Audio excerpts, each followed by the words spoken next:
Hello everyone. ഇന്ന് നമ്മൾ നമ്മുടെ തേർഡ് മൊഡ്യൂൾ സ്റ്റാർട്ട് ചെയ്യാണ്. ഇതിൽ നമ്മൾ ഡിസ്കസ് ചെയ്യുന്നത് ഫണ്ടമെന്റൽസ് ഓഫ് പ്രോബ്ലം സോൾവിങ് ആണ്. നമ്മളിപ്പോൾ എങ്ങനെ ഒരു പ്രോഗ്രാമിലേക്ക് എത്താം, നമ്മളിപ്പോൾ എന്താ പറയുക, പ്രോബ്ലം സോൾവിങ് ഒരു പ്രോബ്ലം കിട്ടിക്കഴിഞ്ഞാൽ അതെങ്ങനെ സ്റ്റെപ്പ് ബൈ സ്റ്റെപ്പ് ആയി നമ്മൾ പ്രോഗ്രാം വരേക്ക് എത്താം, അതാണ് നമ്മളിവിടെ ഡിസ്കസ് ചെയ്യുന്നത്. എന്താണ് പ്രോബ്ലം സോൾവിങ്, എന്താണ് ഒരു കമ്പ്യൂട്ടർ പ്രോഗ്രാമർ അല്ലെങ്കിൽ കമ്പ്യൂട്ടർ സയന്റിസ്റ്റിന്റെ ജോബ് എന്ന് പറയുന്നത്? പ്രോബ്ലംസ് സോൾവ് ചെയ്യാനാണ് വിത്ത് ദ ഹെൽപ്പ് ഓഫ് കമ്പ്യൂട്ടേഴ്സ്. എന്തുകൊണ്ടാ നമുക്ക് വിത്ത് ദ ഹെൽപ്പ് ഓഫ് കമ്പ്യൂട്ടേഴ്സ് എന്ന് പറയുന്നത്? ഒരു കമ്പ്യൂട്ടറിന് ഒരിക്കലും ഒറ്റയ്ക്ക് പ്രോബ്ലം സോൾവ് ചെയ്യാൻ പറ്റില്ല. അതിന് വേണ്ടിയിട്ട് നമ്മൾ സ്റ്റെപ്പ് ബൈ സ്റ്റെപ്പ് ഇൻസ്ട്രക്ഷൻസ് കൊടുക്കണം, അല്ലെങ്കിൽ സൊല്യൂഷൻസ് എങ്ങനെ സൊല്യൂഷനിലേക്ക് എത്താം എന്നുള്ളതിന് സ്റ്റെപ്പ് ബൈ സ്റ്റെപ്പ് ഇൻസ്ട്രക്ഷൻസ് നമ്മൾ കൊടുക്കണം. അപ്പം അതിനനുസരിച്ചിട്ടാണ് ഒരു കമ്പ്യൂട്ടർ അതിൻ്റെതായ ഓരോ പ്രോബ്ലവും സോൾവ് ചെയ്തുകൊണ്ടിരിക്കുന്നത്. ഇതിൽ നമുക്ക് മെയിൻ ആയിട്ട് പ്രോബ്ലം സോൾവിങ്ങിന് 6 സ്റ്റേജസ് ആണ് പറയുന്നത്. ഒരു പ്രോബ്ലം കിട്ടിക്കഴിഞ്ഞാൽ എന്തൊക്കെ ചെയ്യണം, എങ്ങനെ ആ ഒരു കംപ്ലീറ്റ് സൊല്യൂഷനിലേക്ക് എത്താൻ പറ്റും എന്നുള്ളതിന് ഒരു 6 സ്റ്റേജസ് ആണ് പറയുന്നത്. ഫസ്റ്റ് സ്റ്റേജ് ആണ് understand the problem, formulate a problem, develop an algorithm, write the program, test the program, evaluate the solution. ഇങ്ങനെയാണ് 6 സ്റ്റേജസ് വരുന്നത് പ്രോബ്ലം സോൾവിങ്ങിൽ. നമ്മളൊരു എക്സാമ്പിൾ ആയിട്ട് എടുക്കുകയാണെങ്കിൽ നമുക്കൊരു ക്ലാസ്സിലെ ഏവറേജ് ഇത് വെച്ച് പറഞ്ഞു പോകാൻ വേണ്ടിയിട്ടാണ് നമ്മൾ ഇങ്ങനെ ഒരു എക്സാമ്പിൾ എടുക്കുന്നത്. ഏവറേജ് ഗ്രേഡ് കാൽക്കുലേറ്റ് ചെയ്യേണ്ട പ്രോഗ്രാമാണ് ഒരു ക്ലാസ്സിലെ എല്ലാവരുടെ സ്റ്റുഡൻസിന്റെ ഏജ്. അപ്പൊ അതിലേക്ക് എന്താ ഏവറേജ് ഗ്രേഡ് കാൽക്കുലേറ്റ് ചെയ്യണം, അതാണ് പ്രോബ്ലം എന്ന് പറയുന്നത്. അപ്പൊ അതിലേക്ക് ഇൻപുട്ട് എന്താ വരിക, എല്ലാ സ്റ്റുഡൻസിന്റെയും ഗ്രേഡും കിട്ടണം. അത് കീബോർഡ് വഴിയായിരിക്കാം, അല്ലെങ്കിൽ USB ഡ്രൈവിൽ നിന്നോ ഹാർഡ് ഡിസ്കിൽ നിന്നോ കോപ്പി ചെയ്യലായിരിക്കാം. എങ്ങനെയായാലും ഇൻപുട്ട് എന്ന് പറയുന്നത് സ്റ്റുഡൻസിന്റെ ഗ്രേഡ്, എല്ലാ സ്റ്റുഡൻസിന്റെയും ഗ്രേഡാണ്. പ്രോസസ് എന്ന് പറഞ്ഞാൽ എന്താ, എല്ലാം കൂടി ആഡ് ചെയ്യണം, എന്നിട്ട് ആവറേജ് ഗ്രേഡ് കാൽക്കുലേറ്റ് ചെയ്യണം. ഔട്ട്പുട്ട് എന്ന് പറഞ്ഞാൽ എന്താ, ഔട്ട്പുട്ട് എന്ന് പറഞ്ഞാൽ എന്താ, ആൻസർ. ഇതിന്റെ ആൻസർ ഗ്രേഡിന്റെ ആവറേജ് എന്ന് പറഞ്ഞാൽ ഗ്രേഡ് കാൽക്കുലേറ്റ് ചെയ്ത ആൻസർ മോണിറ്ററിക്കോ പ്രിന്ററിക്കോ ഏതെങ്കിലും ഡ്രൈവിലേക്കോ എക്സ്റ്റേണൽ ഡ്രൈവിലേക്കോ കൊടുക്കണം. ഇതാണ്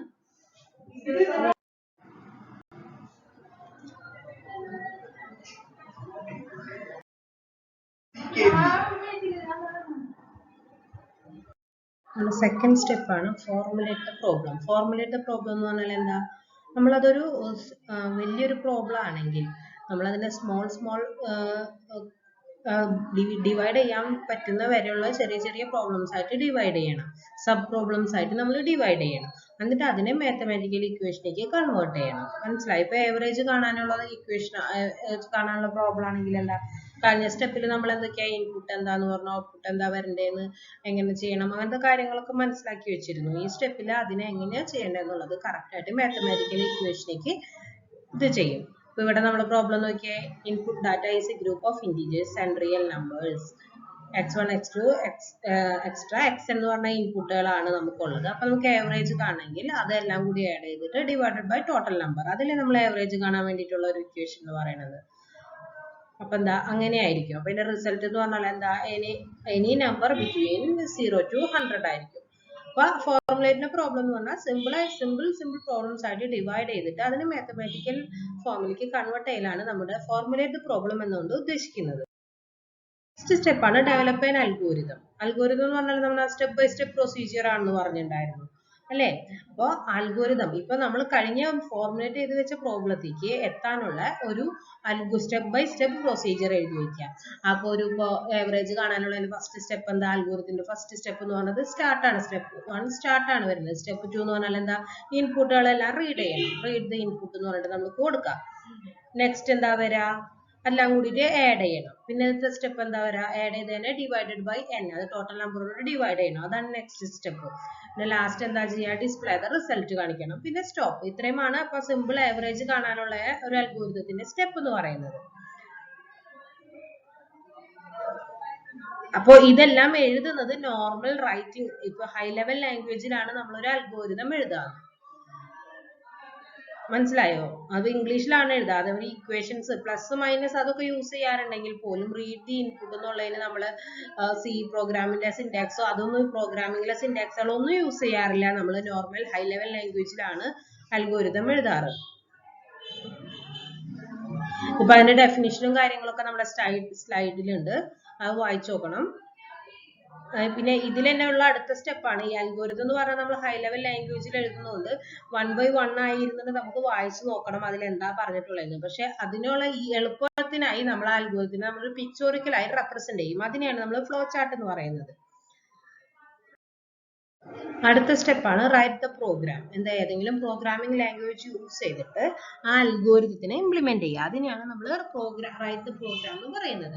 അപ്പൊ എന്താ അതിന്റെ കോഡ് ജനറേറ്റ് ചെയ്യുക. ഓക്കെ, അത് കഴിഞ്ഞിട്ട് കമ്പൈൽ ചെയ്യുക. കമ്പൈൽ ചെയ്യുക എന്ന് പറഞ്ഞാൽ എന്താ അതിനെന്തെങ്കിലും എറർ ഉണ്ടോ എന്ന് നോക്കുക. എന്നിട്ട് അതിനെ റൺ ചെയ്തിട്ട് എറർ ഒന്നും ഇല്ല എന്നുള്ളത്. അത്രയും കാര്യങ്ങളാണ് നമ്മൾ റൈറ്റ് ദ പ്രോഗ്രാം എന്ന് പറഞ്ഞ സ്റ്റെപ്പിൽ വരുന്നത്. നെക്സ്റ്റ് സ്റ്റെപ്പാണ് ടെസ്റ്റ് ദ പ്രോഗ്രാം. ടെസ്റ്റ് ചെയ്യാന്ന് പറഞ്ഞാൽ എന്താ, അത് ഇന്റന്റ് ചെയ്ത എല്ലാ കാര്യങ്ങളും നമ്മളൊരു സ്പെസിഫിക് എയിം വെച്ചിട്ടല്ലേ നമ്മൾ അത് സ്റ്റാർട്ട് ചെയ്തത്. ആ എയിം എല്ലാം നമ്മൾ ഇതിൽ വർക്ക് ചെയ്യുന്നുണ്ടോ, make sure that it solves the problem that it was intended to solve and the solutions are correct. അതാണ് നമ്മൾ ഇവിടെ ചെയ്യുന്നത്. ടെസ്റ്റ് ചെയ്യുന്നു. ടെസ്റ്റ് ചെയ്യാന്ന് പറഞ്ഞാൽ നോർമൽ നമ്മൾ തന്നെ അത് കറക്റ്റ് ആയിട്ട് വർക്ക് ചെയ്യുന്നുണ്ടോ എന്ന് ടെസ്റ്റ് ചെയ്യുന്നു. ഡീബഗിങ് എന്ന് പറഞ്ഞാൽ എന്താ, ബഗ്സ് ഉണ്ടോ എന്ന് നോക്കുക. ബഗ്സ് ഉണ്ടെങ്കിൽ കറക്റ്റ് ചെയ്യുക. അതാണ് ഡീബഗിങ് എന്ന് പറഞ്ഞ പ്രൊസീജിയർ. ബഗ് എന്ന് പറഞ്ഞാൽ എന്താ, എറേഴ്സ്. നെക്സ്റ്റ് സ്റ്റെപ്പ് ആണ് evaluate the solution. Evaluate the solution നമ്മൾ പറഞ്ഞ ഒരു പ്രോബ്ലം പറഞ്ഞു, അതിന് അൽഗോരിതം എഴുതി, അത് പ്രോഗ്രാം എഴുതി, ടെസ്റ്റ് ചെയ്തു, എറർ ഒന്നും ഇല്ല എന്ന് ഫൈൻഡ് ചെയ്തു, അപ്പോൾ നമുക്കൊരു റിസൾട്ട് കിട്ടും. അപ്പൊ ആ റിസൾട്ട് നമ്മൾ ഒറിജിനൽ പ്രോബ്ലത്തിന്റെ റിസൾട്ട് തന്നെയാണോ ഒന്ന് നമുക്ക് ചെക്ക് ചെയ്യണം. അതായത് വഴിയിൽ എവിടെയെങ്കിലും അൽഗോരിതം ഒന്ന് തെറ്റി, ജസ്റ്റ് ഒന്ന് ഡീവിയേറ്റ് ചെയ്ത് പോയിട്ടുണ്ടെങ്കിൽ എറർ ഒന്നും കാണിക്കില്ല, അതിന് ഔട്ട്പുട്ട് കിട്ടുന്നുണ്ടായിരിക്കും. പക്ഷെ എന്താ പറയാ, ആവറേജ് കാണാൻ പറഞ്ഞതിന് പകരം വേറെ എന്തെങ്കിലും അവൻ കണ്ടിട്ടുണ്ടാവാം. അല്ലെങ്കിൽ ആ എഡിഷൻ ചെയ്തിട്ട് ഡിവൈഡഡ് ബൈ എന്നിന് പകരം വേറെ ഏതെങ്കിലും വാല്യൂ യൂസ് ചെയ്തിട്ടുണ്ടാവാം. അപ്പോൾ റിസൾട്ട് നമുക്ക് കിട്ടും. പക്ഷെ ആ റിസൾട്ട് എന്ന് പറഞ്ഞാൽ നമ്മൾ ഉദ്ദേശിച്ച ഒറിജിനൽ പ്രോബ്ലത്തിന്റെ റിസൾട്ട് ആവണമെന്നില്ല. അതിനെ ഇവാലുവേറ്റ് ചെയ്യാൻ വേണ്ടിയിട്ടാണ് ഈ സ്റ്റെപ്പ്, ഇവാലുവേറ്റ് ദ സൊല്യൂഷൻ. ഇത്രയുമാണ് അതിന്റെ സ്റ്റെപ്പ് വരുന്നത്. നെക്സ്റ്റ് വരുന്നത് നമ്മളൊരു ഡിസൈൻ സ്ട്രാറ്റജി ആണ് top down design. Top down design എന്ന് പറഞ്ഞാൽ എന്താ, നമ്മൾ ടോട്ടൽ പ്രോബ്ലത്തിനെ സബ് പ്രോബ്ലംസ് ആയിട്ട് ഡിവൈഡ് ചെയ്യും. എന്നിട്ട് ഓരോ ചെറിയ ചെറിയ പ്രോബ്ലംസ് സോൾവ് ചെയ്യും. ഇപ്പൊ സുഡോക്കു പ്രോബ്ലത്തിന്റെ ആണെങ്കിലൊക്കെ ഇൻപുട്ട് എടുക്കും, പിന്നെ ചെക്ക് ദ വേരിയസ് കൺസ്ട്രെയിൻസ് എന്തൊക്കെയാ കൺസ്ട്രെയിൻസ്, സെയിം റോയിൽ സെയിം നമ്പേഴ്സ് പാടില്ല, അങ്ങനെയൊക്കെയല്ലേ കൺസ്ട്രെയിൻസ് വരുന്നത്. അപ്പൊ എന്നിട്ട് എന്താ, അതിന്റെ സബ് പ്രോബ്ലംസ് ആയിട്ട് എന്താ, റോ ചെക്ക് ചെയ്യണം, അതൊരു സബ് പ്രോബ്ലം ആണ്. കോളംസ് ചെക്ക് ചെയ്യണം, അതൊരു സബ് പ്രോബ്ലം ആണ്. ഓരോ 3x3 സ്ക്വയേഴ്സും ചെക്ക് ചെയ്യണം, അതൊരു സബ് പ്രോബ്ലം ആണ്. അപ്പൊ ഇങ്ങനെ ടോട്ടൽ സുഡോക്കു പ്രോബ്ലത്തിനെ ഇങ്ങനെ 3 ലെവലിൽ ഡിവൈഡ് ചെയ്തിട്ടുണ്ട്. എന്നിട്ട് എന്താ, ലാസ്റ്റ് അതെല്ലാം റിപ്പീറ്റ് ചെയ്ത് വർക്ക് ചെയ്ത് കഴിഞ്ഞാൽ നമുക്കൊരു സൊല്യൂഷൻ കിട്ടും. എന്നിട്ട് അതിന്റെ ഔട്ട്പുട്ട് റൈറ്റ് ചെയ്യും.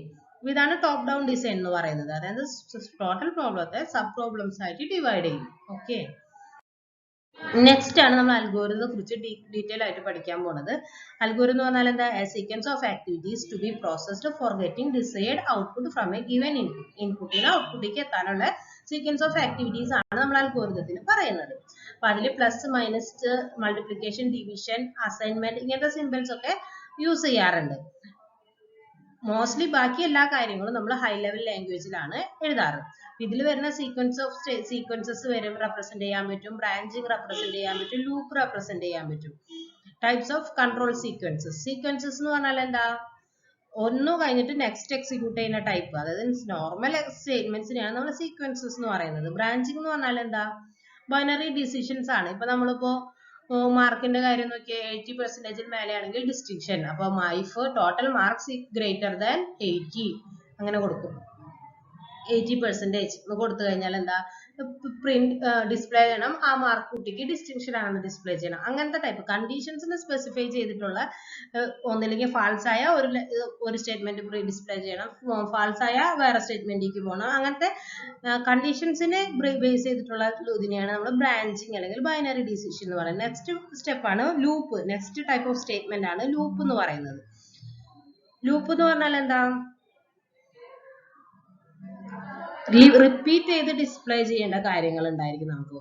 അപ്പോൾ ഒരു set of statements n times execute ചെയ്യണം എന്ന് വിചാരിച്ചിട്ടുണ്ടെങ്കിൽ n ടൈംസ് ആ സ്റ്റേറ്റ്മെന്റ് റൈറ്റ് ചെയ്യേണ്ട ആവശ്യമില്ല. പകരം അതിനെ ഒരു ലൂപ്പ് ആക്കി കൊടുത്തു കഴിഞ്ഞിട്ടുണ്ടെങ്കിൽ അത് ലൂപ്പിൽ 1 തൊട്ടിട്ട് n വരെ എന്ന് പറഞ്ഞിട്ട് ഒരു കുറെ ലൂപ്പിംഗ് കൺസ്ട്രക്ട്സ് ഉണ്ട്. ഫോർ വൈൽ അങ്ങനെയൊക്കെ പറഞ്ഞിട്ട് അതൊക്കെ നിങ്ങൾ ഡീറ്റെയിൽ ആയിട്ട് ഇനി പഠിക്കും. ലൂപ്പ് എന്ന് പറഞ്ഞാൽ എന്താ പറയാ, സെറ്റ് ഓഫ് സ്റ്റേറ്റ്മെന്റ്സ് റിപ്പീറ്റഡ് ആയിട്ട് എക്സിക്യൂട്ട് ചെയ്യേണ്ട സെറ്റ് ഓഫ് സ്റ്റേറ്റ്മെന്റ്സിനെയാണ് നമ്മൾ ലൂപ്പ് എന്ന് പറയുന്നത്. നെക്സ്റ്റ് പ്രോപ്പർട്ടീസ് ഓഫ് അൽഗോരിതം ആണ് വരുന്നത്. പ്രോപ്പർട്ടീസ് ഓഫ് അൽഗോരിതത്തിൽ ഫസ്റ്റ് വരുന്നതാണ് ഫൈനൈറ്റ്നെസ്. ഫൈനൈറ്റ്നെസ് വെച്ചിട്ടുണ്ടെങ്കിൽ അതിന് അൽഗോരിതം എന്താ സ്പെസിഫിക് സ്റ്റെപ്പുകൾ കഴിഞ്ഞാൽ എന്തായാലും സ്റ്റോപ്പ് ചെയ്യണം. അതായത് അൽഗോരിതത്തിന് ഒരു ഫൈനൈറ്റ് നമ്പർ ഓഫ് സ്റ്റെപ്പുകൾ മാത്രമേ പാടുള്ളൂ, അതല്ലാതെ ഇൻഫൈനൈറ്റ് ആയിട്ട് പോകാൻ പാടില്ല. അതാണ് ഫൈനൈറ്റ്നെസ് എന്ന് പറയുന്നത്. നെക്സ്റ്റ് വരുന്നതാണ് ഡെഫിനിറ്റ്നെസ്. ഡെഫിനിറ്റ്നെസ് വെച്ചാൽ ഓരോ സ്റ്റെപ്പും കറക്റ്റ് ആയിട്ട് ഡിഫൈൻ ചെയ്തിട്ടുണ്ടായിരിക്കണം. എന്താ വെച്ചിട്ടുണ്ടെങ്കിൽ ഒരു പ്രോഗ്രാമർ പ്രോഗ്രാം ചെയ്യുന്നത് ഈ അൽഗോരിതത്തിൽ നോക്കിയിട്ടാണ്. അതുകൊണ്ട് തന്നെ അൽഗോരിതത്തിൽ എന്തെങ്കിലും മിസ്റ്റേക്ക് വന്നാലും അല്ലെങ്കിൽ കറക്റ്റ് ആയിട്ട് ഡിഫൈൻ ചെയ്തില്ലെങ്കിൽ അത് പ്രോഗ്രാമിനെ എഫക്ട് ചെയ്യും. അതുകൊണ്ട്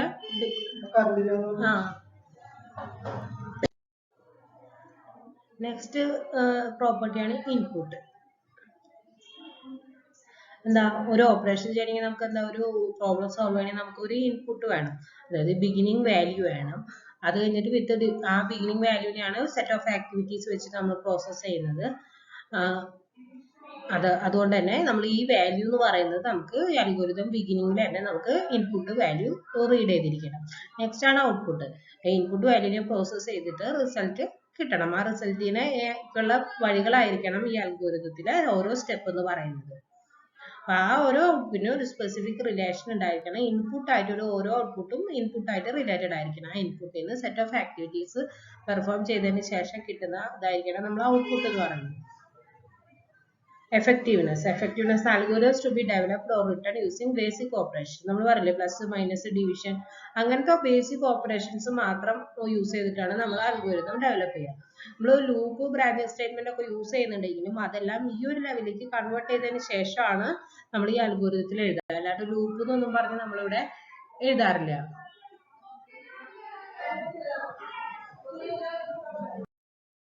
next flow chart. Flow chart എന്താ ഞാൻ പറഞ്ഞിട്ടുണ്ടായിരുന്നത്? Diagrammatic representation of an algorithm ആണ് നമ്മൾ ഫ്ലോ ചാർട്ട് എന്ന് പറയുന്നത്. ഫ്ലോ ചാർട്ടിൽ ഓരോ പ്രോസസ്സിനും ഓരോ സ്പെസിഫിക് സിമ്പിൾസ് ഉണ്ട്. അപ്പൊ സ്റ്റാർട്ടും എൻഡ് നമ്മൾ ഈ ഫസ്റ്റ് സിമ്പിളില്ലേ ഓവൽ പോലത്തെ ആ സിമ്പിള്, അതായത് oval represent start and end point of an algorithm. സ്റ്റാർട്ടിനും എൻഡിനും അതാണ് വരയ്ക്കുക. പിന്നെ ഏരോ എന്ന് പറഞ്ഞാൽ എന്താ, ഒരു സ്റ്റെപ്പിൽ നിന്ന് അടുത്ത സ്റ്റെപ്പിലേക്ക് പോയിന്റ് ചെയ്യാൻ വേണ്ടിയിട്ടാണ് നമ്മൾ arrow. Line connector is that shows relationship between the representative shapes. ഓരോ ഷേപ്പ് തമ്മിലുള്ള, അതായത് ഓരോ ഷേപ്പിൽ നമ്മൾ എന്തെങ്കിലും ഒരു പ്രോസസ്സ് പറഞ്ഞിട്ടുണ്ടായിരിക്കുമല്ലോ, അത് തമ്മിലുള്ള റിലേഷൻഷിപ്പ് ആണ് പറയുന്നത്. Next parallelogram. പാരലലോഗ്രാം യൂസ് ചെയ്യുന്നത് ഇൻപുട്ട് റീഡ് ചെയ്യാനും ഔട്ട്പുട്ട് ഡിസ്പ്ലേ ചെയ്യാനും അങ്ങനത്തെ ഇൻപുട്ട് ഔട്ട്പുട്ട് പ്രോസസ്സിന് വേണ്ടിയിട്ടാണ് പാരലലോഗ്രാം യൂസ് ചെയ്യുന്നത്. പിന്നെ നെക്സ്റ്റ് റെക്ടാങ്കിൾ. റെക്ടാങ്കിളാണ് നമ്മൾ പ്രോസസ്സുകൾ എഴുതാറ്. അതായത് എഡീഷൻ ആയാലും മൾട്ടിപ്ലിക്കേഷൻ ആയാലും അങ്ങനത്തെ പ്രോസസ്സുകളെല്ലാം എഴുതുന്നത് നമ്മൾ റെക്ടാങ്കിളിലാണ്. നമ്മൾ പറഞ്ഞു ഡിസിഷൻ സ്റ്റേറ്റ്മെന്റ്സ് ഉണ്ടാവും. ഡിസിഷൻ എന്ന് പറഞ്ഞാൽ if A greater than B, അങ്ങനത്തെ കണ്ടീഷൻസ് ഒക്കെ നമ്മൾ എപ്പോഴും ഡയമണ്ട് ഷേപ്പിലാണ് എഴുതുക. ഇത്രയൊക്കെയാണ് ബേസിക് ഫ്ലോ ചാർട്ട് സിമ്പിൾസ് എന്ന് പറയുന്നത്. ഇനി ഫ്ലോ ചാർട്ടിൽ യൂസ് ചെയ്യുന്ന ജനറൽ ഫ്ലോ ചാർട്ട് റൂൾസ് എന്തൊക്കെയാണ്? All boxes of the flow chart are connected with arrows. അതായത് ഒരു സിമ്പിൾസും എയറിൽ നിൽക്കാൻ പാടില്ല, എല്ലാം കണക്റ്റഡ് ആയിരിക്കണം. ഇപ്പൊ അൽഗോരിതത്തിൽ സ്റ്റെപ്പ് 0, 1, 2, 3 അങ്ങനെ ഒരു കണക്ഷൻ ഉണ്ടല്ലോ, ഒരു സീക്വൻസ് ഉണ്ടല്ലോ. അതുപോലെ തന്നെ ഈ അൽഗോരിതത്തിൽ ഫ്ലോ ചാർട്ടിലെ സിമ്പിൾസിനെ ത്രൂ ഒരു ആരോസ് വെച്ചിട്ട്, അതായത് നമ്മൾ ആ ആരോ എന്നുള്ള സിമ്പിൾ ഇല്ലേ, കണക്ടർ, ലൈൻ കണക്ടർ എന്ന് പറയുന്നത്, ആ സിമ്പിൾ വെച്ച് കണക്റ്റഡ് ആയിരിക്കണം. അതായത് ഓരോ നെക്സ്റ്റ് പറയുന്നത് എന്താണെന്ന് വെച്ചിട്ടുണ്ടെങ്കിൽ ഓരോ സിമ്പിൾസിനും മേലെ ഒരു entry point on the top of the symbol with no other entry. ഓരോ സിമ്പിളിലേക്ക് ഒരു എൻട്രി പോയിന്റ് ഉണ്ടാവാൻ പാടുള്ളൂ. അതേപോലെ ഓരോ ഡിസിഷൻ സിമ്പിൾസ്, അതായത് ഡയമണ്ടിനല്ലാതെ വേറെ എല്ലാത്തിനും ഒരു എൻട്രി പോയിന്റും ഒരു എൻട്രിയും ഒരു എക്സിറ്റും മാത്രമേ ഉണ്ടാവുള്ളൂ. ഡിസിഷൻ സിമ്പിൾ ആകുമ്പോൾ 2 എക്സിറ്റ് ഉണ്ടാവും. അത് കണ്ടീഷൻ ട്രൂ ആയാലും ഒരെണ്ണം, കണ്ടീഷൻ ഫാൾസ് ആയാലും ഒരെണ്ണം, അങ്ങനെ 2 എക്സിറ്റ് പോയിന്റ് ഉണ്ടായിരിക്കും. ഇനി മൂന്നാമത്തെ പോയിന്റ് പറഞ്ഞത് ഇത് സെയിം തന്നെയാണ്. അതായത് ഡിസിഷൻ സിമ്പിളിന് 2 എക്സിറ്റ് പോയിന്റ് ഉണ്ടായിരിക്കും, ട്രൂ ആവുമ്പോഴും ഫാൾസ് ആവുമ്പോഴും. Generally, a flowchart will flow from top to bottom. However, an upward flow can be shown as long as it does not exceed 3 symbols. അതായത് top two bottom ആണ് പോകുന്നത്. ഇനിയിപ്പോ നമുക്ക് വീണ്ടും repeat ചെയ്യേണ്ട സിറ്റുവേഷൻ ഒക്കെ വരാണെങ്കിൽ നമുക്ക് എന്താ പറയാ, മേലേക്ക് ആ ഏരോ ഏത് സിമ്പിൾ തൊട്ടാണ് റിപ്പീറ്റ് ചെയ്യണമെന്ന് കാണിക്കാൻ വേണ്ടിയിട്ട് ആ ലൈൻ ഏരോ നമുക്ക് അങ്ങോട്ടും വരയ്ക്കാൻ പറ്റും. നിങ്ങൾക്ക് കൂടുതൽ എക്സാമ്പിൾസ് വരുന്നുണ്ട് കേട്ടോ, അടുത്ത വീഡിയോ തൊട്ട് ഫുൾ എക്സാമ്പിൾസ് ആണ്. നെക്സ്റ്റ് വരുന്നത് connectors are used to connect breaks in the flow chart. one page to another page പോണെങ്കിൽ connectors use ചെയ്യാം. From bottom of the page to the top of the same page, upward flow of more than 3 symbols, ഇതിനെല്ലാം connectors use ചെയ്യാം. പിന്നെ subroutines and interrupt programs have their own and independent flowchart. ഇപ്പോൾ നമ്മളൊരു function ഒക്കെ call ചെയ്യുകയാണെങ്കിൽ അതിന് independent ആയിട്ട് flow chart വേണം. ഇതൊക്കെ നമ്മൾ ഡീറ്റെയിൽ ആയിട്ട് ഇപ്പൊ മനസ്സിലാക്കി വെക്കും. നമ്മൾ പ്രോഗ്രാം ഫ്ലോ ചാർട്ട് വരയ്ക്കുമ്പോൾ നമുക്ക് ഇത് ഡീറ്റെയിൽ ആയിട്ട് മനസ്സിലാവും. All flow chart start with a terminal or predefined process simple. അതായത് എന്താ പറയാ, സ്റ്റാർട്ട് എൻഡ് സിമ്പിൾ വെച്ചിട്ടാണ് ചെയ്യുന്നത്. All flow chart end with a terminal or continuous loop. അതെ, കണ്ടിന്യൂസ് ലൂപ്പ്. എല്ലാ ഫ്ലോ ചാർട്ടിനും സ്റ്റാർട്ടിങ്ങും എൻഡിങ്ങും ഉണ്ടാവും. ഇതാണ് ജനറൽ റൂൾ. ഇനി അഡ്വാൻറ്റേജസ് എന്താ? ഇത് പിക്ചോറിക്കൽ റെപ്രസെന്റേഷൻ ആയതുകൊണ്ട് ബെറ്റർ വേ ഓഫ് കമ്മ്യൂണിക്കേഷൻ ആണ്. ലോജിക്ക് ഈസി ആയിട്ട് കമ്മ്യൂണിക്കേറ്റ് ചെയ്യാൻ പറ്റും. എഫക്റ്റീവ് അനാലിസിസ്, ഈസി ആയിട്ട് അനലൈസ് ചെയ്യാൻ പറ്റും. പ്രോപ്പർ ഡോക്യുമെന്റേഷൻ, ഗുഡ് പ്രോഗ്രാം ചെയ്യാൻ വേണ്ടിയിട്ട് ഏറ്റവും നല്ല ഡോക്യുമെന്റേഷൻ ആണ് ഫ്ലോ ചാർട്ട് ആണ്. എഫിഷ്യന്റ് കോഡിങ്, ഇതിന് എഫിഷ്യന്റ് ആയിട്ട് കോഡ് ചെയ്യാൻ പറ്റും. പെട്ടെന്ന് മനസ്സിലാക്കാനും പെട്ടെന്ന് കോഡ് ചെയ്യാനും പറ്റും. പ്രോപ്പർ ഡീബഗിങ്, എന്തെങ്കിലും എറർ ഉണ്ടെങ്കിൽ ഈസി ആയിട്ട് കറക്റ്റ് ചെയ്യാൻ പറ്റും. എഫിഷ്യന്റ് പ്രോഗ്രാം മെയിൻ്റനൻസ്, അതായത് maintenance of operating program can easy with the help of flow chart. Flow chart use ചെയ്തിട്ട് ഇത് ഈസി ആയിട്ട് കറക്റ്റ് ചെയ്യാൻ പറ്റും. ഇത്രയാണ് ഫ്ലോ ചാർട്ട്. ഇനി ഡിസഡ്വാൻറ്റേജസ് എന്താ? Complex logic. ഇപ്പൊ ചില പ്രോഗ്രാമിൽ കുറേ അങ്ങോട്ടും ഇങ്ങോട്ടും പോണ പ്രോഗ്രാം ഒക്കെ ഉണ്ടാവും. അങ്ങനെയാണെങ്കിൽ ലൈൻസ് വരച്ച് അല്ലെങ്കിൽ കണക്ട് ചെയ്യാന്ന് പറയുന്നത് ഡിഫിക്കൽട്ട് ആയിരിക്കും. ഓൾട്ടറേഷൻസ് ആൻഡ് മോഡിഫിക്കേഷൻ, വരച്ചു വെച്ച ഒരു സാധനത്തിനെ ഓൾട്ടർ ചെയ്യാൻ, റീഡ്രോ ചെയ്യാൻ ഡിഫിക്കൽട്ട് ആയിരിക്കും. Reproduction reproduction flow chart becomes A problem. അതായത് സിമ്പിൾസ് അല്ലേ നമ്മൾ യൂസ് ചെയ്യുന്നത്, ടെക്സ്റ്റ് ഒന്നും അല്ലല്ലോ, അതുകൊണ്ട് റീപ്രൊഡ്യൂസ് ചെയ്യാൻ ഡിഫിക്കൽട്ട് ആയിരിക്കും. The essentials of what is done can easily be lost in the technical details of how it is done. അതാണ് നെക്സ്റ്റ് ഡിസഡ്വാൻറ്റേജ് വരുന്നത്. നെക്സ്റ്റ് വരുന്നതാണ് പ്രോഗ്രാം. അൽഗോരിതം പറഞ്ഞു, ഫ്ലോ ചാർട്ട് പറഞ്ഞു, നമ്മൾ നെക്സ്റ്റ് പോകുന്നത് ഇതാണ് പ്രോഗ്രാം. പ്രോഗ്രാം എന്ന് പറഞ്ഞാൽ എന്താ? Computer program is a collection of instructions that perform a specific task when executed by a computer. എന്താ? സെറ്റ് ഓഫ് ഇൻസ്ട്രക്ഷൻസ് ആണ്. ഇപ്പൊ കമ്പ്യൂട്ടറിന് സ്വന്തമായിട്ടൊന്നും ചെയ്യാൻ പറ്റാത്തതുകൊണ്ട് കമ്പ്യൂട്ടറിനോട് ഇന്ന കാര്യങ്ങൾ ചെയ്യാൻ പറഞ്ഞിട്ട് നമ്മൾ കൊടുക്കുന്ന സെറ്റ് ഓഫ് സ്റ്റേറ്റ്മെന്റ്സ് ആണ് നമ്മൾ പ്രോഗ്രാംസ് എന്ന് പറയുന്നത്.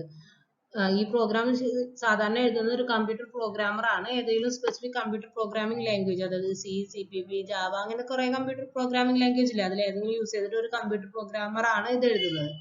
അതിന് ഓരോന്നിനും സ്പെസിഫിക് സിന്റാക്സ് ഉണ്ടായിരിക്കും. ഓരോ ലാംഗ്വേജിനനുസരിച്ചിട്ട് സ്പെസിഫിക് സിന്റാക്സ് ഉണ്ടായിരിക്കും.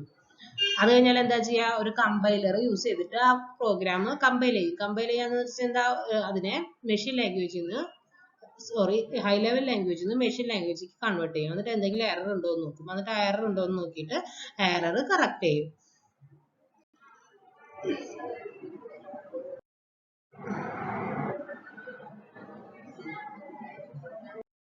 ഇതിൽ രണ്ട് ടൈപ്പ് പ്രോഗ്രാമിംഗ് ലാംഗ്വേജസ് വരുന്നുണ്ട്. അതിൽ ഫസ്റ്റ് ടൈപ്പ് ആണ് ഇംപെരറ്റീവ് പ്രോഗ്രാമിംഗ് ലാംഗ്വേജ്. അതെന്താ ചെയ്യുന്നതെന്ന് വെച്ചിട്ടുണ്ടെങ്കിൽ ഒരു അൽഗോരിതം എങ്ങനെയാണ് ചെയ്യുന്നത് എന്നുള്ളതാണ് ഇമ്പോർട്ടൻസ് കൊടുക്കുന്നത്. How language specify a sequential algorithm using declaration, expressions and statements. എങ്ങനെയാണ് ഒരു കമ്പ്യൂട്ടേഷൻ ചെയ്യുന്നത്? ഡിക്ലറേറ്റീവ് പ്രോഗ്രാമിംഗ് ലാംഗ്വേജ് ആണ് നെക്സ്റ്റ് കാറ്റഗറി വരുന്നത്. അതിനാണെങ്കിൽ എന്ത് കമ്പ്യൂട്ടേഷൻ ആണ് ചെയ്യേണ്ടത്, ഹൗ ടു കമ്പ്യൂട്ട് ഇറ്റ് എന്നല്ല അതിന് എംഫസൈസ് കൊടുക്കുന്നത്. എന്താണ് ചെയ്യേണ്ടത്? ഇംപെരറ്റീവ് എന്ന് വെച്ചാൽ എങ്ങനെയാണ് ചെയ്യേണ്ടത്, ഹൗ ആണ് അവിടെ ഇമ്പോർട്ടൻസ് കൊടുക്കുന്നത്. ഇവിടെയാണെങ്കിൽ എന്താണ് കമ്പ്യൂട്ട് ചെയ്യേണ്ടത് അതിനനുസരിച്ചിട്ടാണ് വരുന്നത്. Declarative programs omit the control flow and are considered set of instructions. Flow ഒക്കെ കളയും, സെറ്റ് ഓഫ് ഇൻസ്ട്രക്ഷൻസ് ആയിട്ടാണ് അതിനെ കണക്കാക്കുന്നത്. ഇനി ഒരു ഗുഡ് പ്രോഗ്രാമിംഗ് ലാംഗ്വേജിന്റെ എന്താ പറയാ ഫീച്ചേഴ്സ് പറയാം. Clarity, simplicity and unity of the language concept. Clarity of a program syntax, naturalness of application, support for abstraction, ease of program verification, programming environment, capability of programs, cost of use. ഇതിൽ നമുക്ക് കുറെ programming language ഉണ്ട്. High level languages ആണ് basic, C++, COBOL, Fortran, Ada, Pascal. അപ്പൊ ഇത് work ചെയ്യണമെങ്കിൽ എന്താ, ആദ്യം തന്നെ ഹൈ ലെവൽ പ്രോഗ്രാമിനെ മെഷീൻ ലാംഗ്വേജ് ആയിട്ട് കൺവേർട്ട് ചെയ്യണം. അതിന് യൂസ് ചെയ്യുന്നത് എന്താ, കമ്പൈലർ അല്ലെങ്കിൽ ഇന്റർപ്രിറ്റർ യൂസ് ചെയ്യും. എന്നാൽ മാത്രമേ അതൊരു കമ്പ്യൂട്ടറിന് അത് മനസ്സിലാവുള്ളൂ. ഇനിയിപ്പോ സിമ്പിൾ ആയിട്ട് കമ്പ്യൂട്ടർ പ്രോഗ്രാമിംഗ് എന്ന് പറഞ്ഞാൽ എന്താ, is the process of writing, testing, debugging, troubleshooting and maintaining the source code of computer programs and a programmer is someone who writes computer program. ഇത്രയാണ് ഈ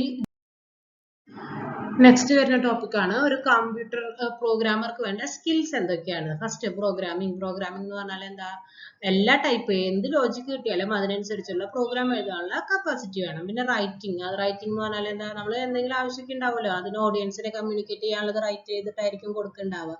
അപ്പൊ അതായത് പ്രോഗ്രാം കഴിഞ്ഞാൽ നമ്മൾ ഡോക്യുമെന്റ് പ്രിപ്പയർ ചെയ്യണമല്ലോ, അതിനുള്ള കപ്പാസിറ്റി. റീഡിംഗ് കോംപ്രിഹെൻഷൻ, അതായത് നമ്മൾ അൽഗോരിതം തന്നു കഴിഞ്ഞാൽ അത് മനസ്സിലാക്കി എന്താണ് ഓപ്പറേഷൻ പറഞ്ഞിട്ടുള്ളത് എന്നൊക്കെ നോക്കിയിട്ട് വേണ്ടേ കോഡ് ചെയ്യാൻ വേണ്ടിയിട്ട്. അപ്പൊ റിട്ടൺ സെന്റൻസസ് മനസ്സിലാക്കാനുള്ള കപ്പാസിറ്റി വേണം, അതാണ് റീഡിംഗ് കോംപ്രിഹെൻഷൻ. നെക്സ്റ്റ് വരുന്നതാണ് ക്രിട്ടിക്കൽ തിങ്കിങ് എന്ന് പറയുന്നത്. അപ്പൊ ഒരു പ്രോബ്ലത്തിന് ഒരു സൊല്യൂഷൻ അല്ല ഉണ്ടാവുക, ചിലപ്പോൾ 2-3 സൊല്യൂഷൻസ് ഉണ്ടാവും. പക്ഷെ അതിൽ ഓരോന്നിന്റെയും സ്ട്രെങ്ത്തും വീക്ക്നെസ്സും മനസ്സിലാക്കിയിട്ട് കറക്റ്റ് ആയിട്ടുള്ളത് ചൂസ് ചെയ്യാനുള്ള ഒരു കപ്പാസിറ്റി വേണം, അതിനാണ് ക്രിട്ടിക്കൽ തിങ്കിങ് എന്ന് പറയുന്നത്.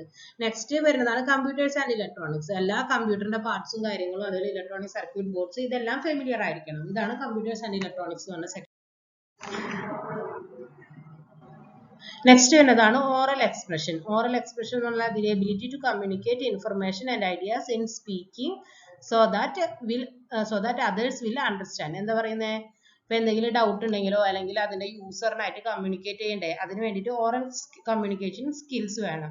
പിന്നെ ഓറൽ കോംപ്രിഹെൻഷൻ, അതായത് എന്തെങ്കിലും ഓറൽ കോംപ്രിഹെൻഷൻ എന്ന് പറയുന്നത് ഒരാൾ പറഞ്ഞ കാര്യത്തിൽ നിന്ന് നന്നായി ലിസൺ ചെയ്തിട്ട് അതിന്റെ കണ്ടന്റ് എന്താണ്, ഐഡിയ എന്താന്നുള്ളത് ആക്സെപ്റ്റ് ചെയ്യാൻ പറ്റണം, അസസ് ചെയ്യാൻ പറ്റണം, അതാണ് ഓറൽ കോംപ്രിഹെൻഷൻ എന്ന് പറയുന്നത്. Written expression, the ability to communicate information, ideas in writing so others will understand. ചില റിപ്പോർട്ടുകൾ നമ്മൾ എപ്പോഴും റൈറ്റ് ചെയ്തിട്ട് തന്നെയാണ് അയക്കാറ്, അപ്പൊ അങ്ങനെ എഫക്റ്റീവ് ആയിട്ട് റൈറ്റ് ചെയ്യാനുള്ള കപ്പാസിറ്റി വേണം.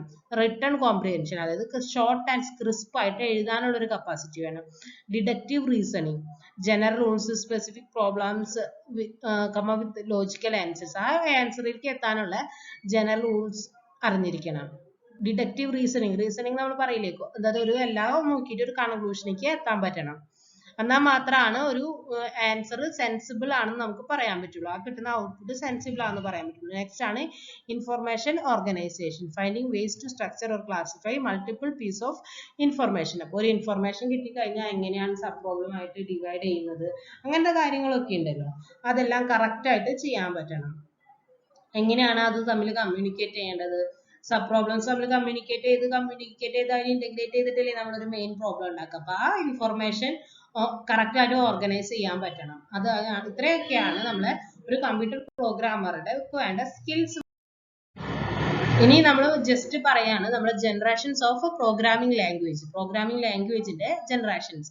അതിൽ നമ്മളിപ്പോ ഫസ്റ്റ് ജനറേഷൻ പ്രോഗ്രാമിംഗ് ലാംഗ്വേജ് എന്താ, അത് ലോ ലെവൽ ലാംഗ്വേജ് ആണ് യൂസ് ചെയ്യുന്നത്, അതായത് മെഷീൻ ലാംഗ്വേജിൽ തന്നെയാണ് നമ്മൾ എഴുതുന്നത്. നെക്സ്റ്റ് വരുന്നതാണ് സെക്കൻഡ് മെഷീൻ ലാംഗ്വേജ് എന്നാൽ സീറോസും വൺസും കമ്പയർ ചെയ്ത് മാത്രമാണ് അവിടെ യൂസ് ചെയ്യുന്നത്. ഇതിൽ പിന്നെ വരുന്നതാണ് സെക്കൻഡ് ലെവൽ, സെക്കൻഡ് ജനറേഷൻ ലാംഗ്വേജിൽ നമ്മൾ അസംബ്ലി ലാംഗ്വേജ് ആണ് യൂസ് ചെയ്യുക. അസംബ്ലി ലാംഗ്വേജ് എന്ന് പറഞ്ഞാൽ പറഞ്ഞിട്ടുണ്ടെങ്കിൽ ആഡ് അങ്ങനത്തെ കീവേഡ് ഒക്കെ യൂസ് ചെയ്യും. ആഡ്, സബ്ട്രാക്ഷൻ എന്ന് പറയുന്ന സബ്, അങ്ങനത്തെ ചെറിയ ഇതായിരിക്കും. ഫുൾ ആയിട്ട് മെഷീൻ ലാംഗ്വേജ് ആയിരിക്കില്ല. പക്ഷേ ഓപ്പറേറ്റേഴ്സ് എല്ലാതും മെഷീൻ ലാംഗ്വേജിലായിരിക്കും, അതായത് സീറോസും ബൈനറി നമ്പേഴ്സ് ആയിരിക്കും. പക്ഷെ ഓപ്പറൻഡ് എന്ന് പറയുന്നത് ചെറിയ ന്യൂമോണിക് കോഡ്സ് യൂസ് ചെയ്യുന്നുണ്ട്. തേർഡ് ജനറേഷനിൽ അതായത് സി ഒക്കെയാണ് നമ്മുടെ തേർഡ് ജനറേഷൻ പ്രോഗ്രാമിംഗ് ലാംഗ്വേജിൽ വരുന്നത്, അതായത് ഹൈ ലെവൽ ലാംഗ്വേജസ് ആണ് യൂസ് ചെയ്യുന്നത്. Fourth generation languages are languages that consist of statements similar to statements in a human language. അതായത് ഹ്യൂമൻ ലാംഗ്വേജ് പറയുന്ന പോലെ പറഞ്ഞു കൊടുത്തു കഴിഞ്ഞാൽ അത് പ്രോഗ്രാം ആയിട്ട് ചെയ്തോളും. അതാണ് ഫോർത്ത് ജനറേഷൻ പ്രോഗ്രാമിംഗ്. ഇതിൽ നമ്മൾ വരുന്നത് ഡാറ്റാബേസിനെ ഇൻസേർട്ട് ഇൻടു എന്നൊക്കെ പറഞ്ഞിട്ട് DBMS പഠിക്കുമ്പോൾ പഠിച്ചിട്ടുണ്ടാവും. അപ്പൊ അങ്ങനത്തെ സ്ക്രിപ്റ്റ്സും കാര്യങ്ങളൊക്കെയാണ് ഈ ഫോർത്ത് ജനറേഷൻ ലാംഗ്വേജിൽ വരുന്നത്. നെക്സ്റ്റ് വരുന്നതാണ് ഫിഫ്ത്ത് ജനറേഷൻ ലാംഗ്വേജ് എന്ന് പറയുന്നത്. that contain visual tools to develop a program. അതായത് വിഷ്വൽ സ്റ്റുഡിയോ, നമ്മളിപ്പോ എന്തെങ്കിലും ഒരു കാര്യം ചെയ്യണമെന്ന് വെച്ചാൽ നമുക്ക് എല്ലാം തന്നിട്ടുണ്ടായിരിക്കും. ഒരു ബട്ടൺ വലിച്ചിട്ട് കഴിഞ്ഞാൽ ആ ബട്ടന്റെ പിന്നിലുള്ള കോഡ് എന്ന് പറയുന്നത് അവിടെ എഴുതിയിട്ടുണ്ടായിരിക്കും. അതായത് വിഷ്വൽ ആയിട്ട് കണ്ടിട്ട് നമുക്ക് പ്രോഗ്രാം ചെയ്യാൻ പറ്റും. അതായത് full ആയിട്ട് നമ്മൾ പ്രോഗ്രാമിംഗ് സ്റ്റേറ്റ്മെന്റ് ആയിട്ട് തിങ്ക് ചെയ്യേണ്ട ആവശ്യമില്ല. നമുക്ക് ഇമ്പോർട്ടന്റ് ആയിട്ട് കോമൺ ആയിട്ട് യൂസ് ചെയ്യുന്ന എല്ലാ കാര്യങ്ങളും നമുക്ക് അതിൽ അവൈലബിൾ ആയിരിക്കും. നമ്മൾ അതൊന്ന് അറേഞ്ച് ചെയ്യേണ്ട ആവശ്യം മാത്രമേ വരുന്നുള്ളൂ. അങ്ങനത്തെയാണ് 5th generation programming. Visual studio, visual basic, VB, visual studio ഇതൊക്കെ നമുക്ക് കേട്ടോ. അങ്ങനത്തെ കാര്യങ്ങളൊക്കെയാണ് നമ്മുടെ 5th ജനറേഷൻ പ്രോഗ്രാമിംഗ് ലാംഗ്വേജിൽ വരുന്നത്. അപ്പൊ ഇത്രയാണ് നമ്മുടെ സെക്കൻഡ് മോഡ്യൂളിന്റെ തേർഡ് മോഡ്യൂളിന്റെ ഇൻട്രൊഡക്ഷൻ ആയിട്ട് വരുന്നത്. ഇനി നമുക്ക് അൽഗോരിതംസ് ഡെവലപ്പ് ചെയ്യാൻ ചോദിക്കാറുണ്ട്, ഫ്ലോ ചാർട്ട് വരയ്ക്കാൻ ചോദിക്കാറുണ്ട്. അതൊക്കെ അടുത്ത വീഡിയോയിൽ നമുക്ക് ഡീറ്റെയിൽ ആയിട്ട്